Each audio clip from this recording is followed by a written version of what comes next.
নমস্কাৰ, মাইনাৰ পাকঘৰলৈ আপোনালোক সকলোকে স্বাগতম জনাইছোঁ।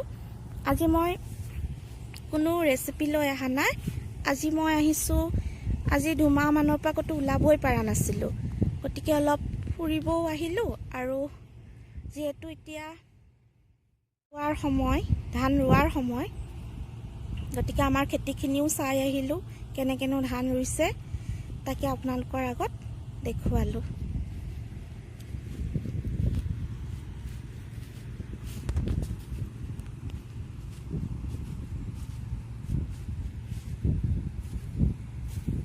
কি ধুনীয়া প্ৰাকৃতিক পৰিৱেশ, সেউজীয়া।